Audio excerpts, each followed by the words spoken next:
Good morning. This is Dwayne, and I'd like to ask you a question. You don't have to play the same old hymns the same old way, do you? I mean, it's fine if you want to play them the same old way that they're written in the hymn book, but you don't really need to.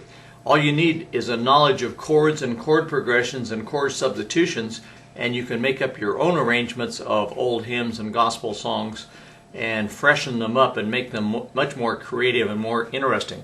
Let me give you an example. Let's take the old hymn, Fairest Lord Jesus. We could play it like this.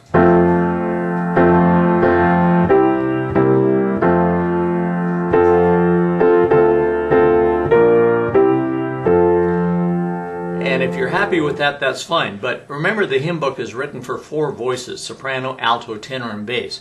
It's not written for the piano. And the piano has a possibility of way more than 4 notes at a time, doesn't it? In other words, you have 88 notes on a piano keyboard, and when a soprano, alto, tenor, and bass is obviously just 4 parts, okay? So you can do a lot better than 4 parts. Plus, you can re-harmonize a tune. Let me give you an example on Fairest Lord Jesus. Instead of playing, what if we do this? What if we, I'll come up an octave and so you can see it better maybe, but do this.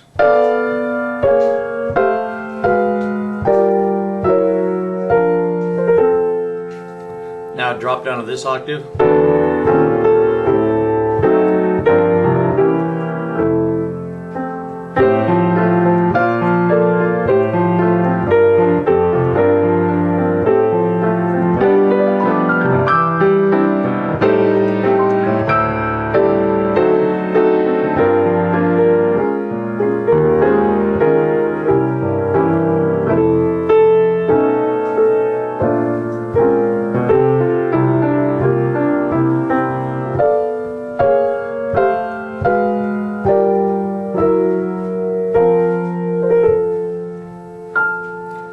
Now, I venture to say that that's more interesting than...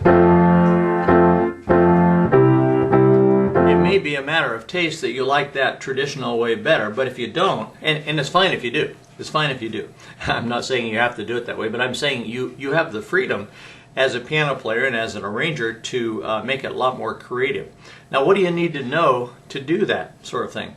Well, you need to know how to harmonize a tune. In other words, you don't have to harmonize that F note with the F chord.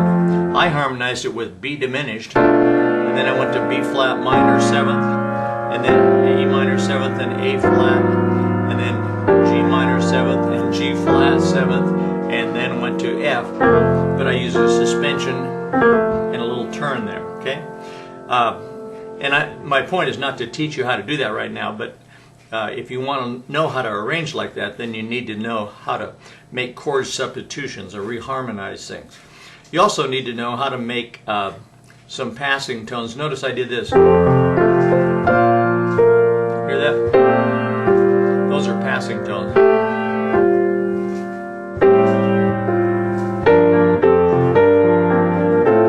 And a run now and then doesn't hurt either. That's a G7th run at the keyboard with one hand. And here's a reharmonization and a run. I'm playing A diminished 7th and making a run out of it. And then I really reharmonize it here on B flat, and then come back to C. Here's called a half-step slide. See, I'm going from F to B flat, but by way of B. Here's a passing tone.